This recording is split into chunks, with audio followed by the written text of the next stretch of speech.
ये सिंधारा दूज है। आज नवरात्रे की चैत्री नवरात्रे में जो दूज होती है इसको सिंधारा दूज कहते हैं।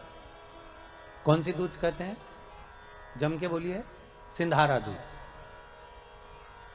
सिंधारा दूज का मतलब ये होता है कि कल है तीज, जिसको हमारे यहां गणगौर तीज कहते हैं। शंकर और पार्वती 16 दिन तक तैयार हुए थे और तैयार होने के बाद शिव और पार्वती शिव महापुराण के यजमान बनकर जा रहे थे। तो कल का दिन है वो।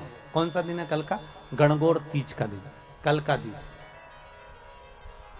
चैत्र के महीने में जो शुक्ल पक्ष की तीज आती है, वो चैत्री नवरात्रे में जो तीज की तिथि होती है, उस दिन शंकर और पार्वती शिव महापुराण के यजमान बनकर कथा सुनने के लिए गए थे। 16 दिन तक पार्वती और शंकर का श्रृंगार होता है। उसमें से आज का दिन सिंधारा दूज का होता है। क्यों सिंधारा दूज कहते हैं?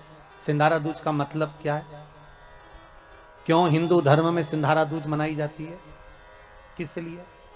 आज पूरे भारत की भूमि पर कई माताएं हाथ में मेहंदियां लगाती हैं, चूड़ियां पहनती हैं, सुंदर चुनड़ी पहनती हैं, मां ब्रह्मचारिणी का पूजन करती हैं, माता का आराधना करती हैं। सिंधारा दूज, उसका कारण केवल इतना सा है। सिंधारा दूज का मतलब यह होता है कि चंचुला देवी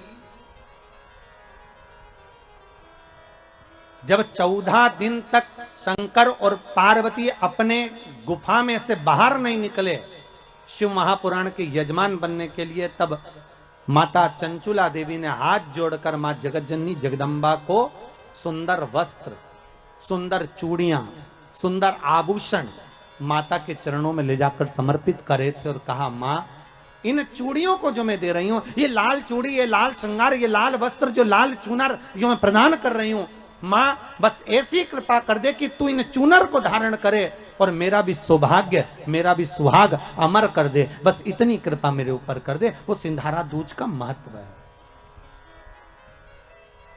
वो सिंधारा दूज का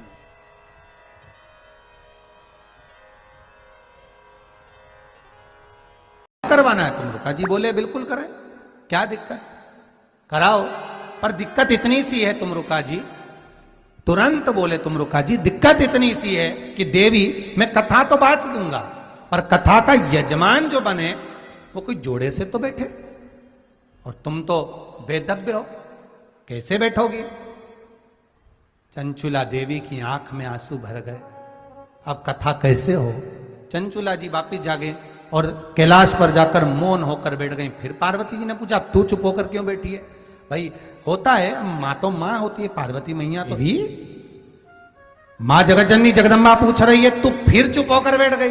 हुआ क्या कि कथा सुनाने वाला तो मिल गया फिर, पर जजमान नहीं मिला। जजमान तो तू थी तो सरी, परंतु मैं तो बेदब, अब कथा कैसे सुनूं?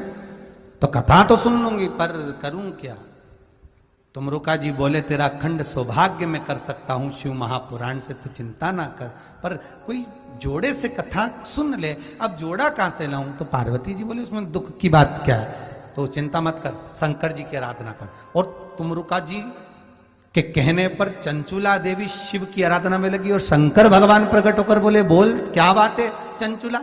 चंचुला कहती है, प्रभु मुझे शिव पुराण कराना है, पर जजमान नहीं है, तो इसमें क्या टेंशन लेना, क्या चिंता करना? चिंता मत कर।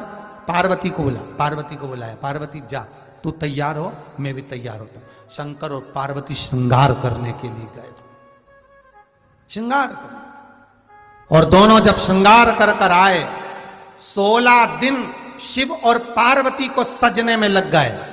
दूल्हा दुल्हन जैसा श्रृंगार कर कर शंकर पार्वती जैसे ही सामने आए, वैसे ही देवऋषि नारद देखकर बोले, वाह प्रभु वाह, क्या स्वरूप है आपका, धन्य है भगवान, इस स्वरूप को तो आप मृत्यु लोक में रखिए। शंकर और पार्वती ने कहा, ए देवऋषि नारद, शिव महापुराण के हम यजमान बने, सुंदर रूप धारण कर कर हम कथा के यजमान बनकर जाते हैं। आज ये हमारा स्वरूप ईश्वर जी और गोरा जी के रूप में, गणा और गौर के रूप में पृथ्वी पर पूजाएगा। इसलिए गणगौर पृथ्वी पर 16 दिन की होती, 16 दिन। शंकर और पार्वती